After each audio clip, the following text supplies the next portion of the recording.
যে আসলে কেন আমি স্টপ করে দিয়েছি। কারণ আমি চাইনি যে ওই মানুষটাকে মানুষ বাজেভাবে দেখুক, বাজেভাবে চিন্তা করুক। কারণ ১০ জন মানুষের মধ্যে ২ জন মানুষ হলেও তাকে যদি নেগেটিভ চিন্তা করে যেটা আমার ব্যর্থতা।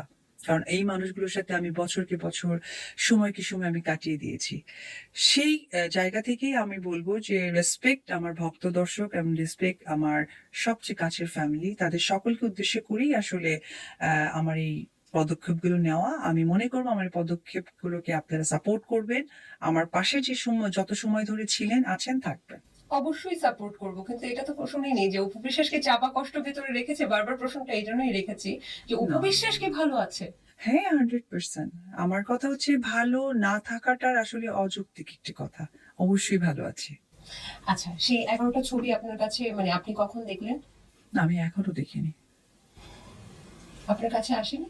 আমাকে ১ টা বা ২ টো পাঠিয়েছিল আমার অ্যাডমিন। আমি ওটা আসলে ঐরকম মানে সিরিয়াস বা ওটা নিয়ে আমার এত মাথা ব্যাথা নেই। কারণ আমি আগেই বললাম না যে আমি যখন যে কাজে ফোকাস করি সেটা আমার কাছে অনেক বেশি প্রায়োরিটি থাকে। মানে আমি চাচ্ছি যে আমার একটা বিজনেস ক্যারিয়ার দাঁড়িয়ে যাক। একদম প্রপার টাইম। এখানে অনেক সময় দিতে হবে।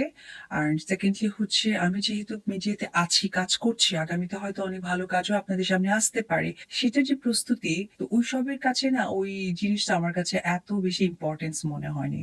মানে ইম্পোর্টেন্ট লিস্ট মনে হয়েছে। মানে নিজের নামকে নিয়ে আরো ফ্লোরিশ হতে যাচ্ছেন। চমৎকার। আ জয়ের কি অবস্থা? জয় কি বাবার কাছে যাওয়ার জন্য কান্নাকাটি করছে? এরকম একটা সোশ্যাল মিডিয়াতে আমরা ভুয়া খবর কিনা জানি না। বিশ্বাস করেন মানে সোশ্যাল মিডিয়াকে আমি যতটা সাপোর্টও করি ততটা মাঝে, মাঝে কষ্ট লাগে যে আসলে তারা আমাদেরকে চেনেন না। কিন্তু বুলিংটা কেন এত অনর্থক করেন? একদমই না। একদমই কান্নাকাটি কেন করবে? এগুলো আসলে বেশ কিছু নিউজ আসে। এটা আসলে তৈরি করা নিউজ যেটা আমি নিজেও জানি না। আমি আপনার কাছেও শুনলাম। এরকমও একটা তৈরি করা নিউজ নাকি আমি জানি না। যেহেতু আপনাকে সামনে পেয়ে গেলাম, আপনাকে একটু জিজ্ঞেস করি। আ অনেকে বলছে, বিশেষ করে আপনার ভক্তরা যারা আছেন, তারা বলছেন যে সাকিব এবং বুবলি যেহেতু ওখানে বীর হয়েছে, আমেরিকায় বীর হয়েছে, তাই সেখানকার নাগরিকত্ব পাওয়ার জন্যই এই ধরনের ছবি তোলা হয়েছে এবং সেগুলোকে পোস্ট করা হয়েছে। সেখানকার নাগরিকত্বের কোনো একটা রুলস হয়তোবা হতে স্বামী-স্ত্রী পারে। এটা প্রচার করা। হতে I don't know কারণ আমি যেহেতু নাগরিকত্ব হতে চাইনি। সো এই রুলস আমি পড়িও নি, জানিও না। সো এই বিষয়ে আমার কোনো অভিব্যক্তি নেই। আচ্ছা।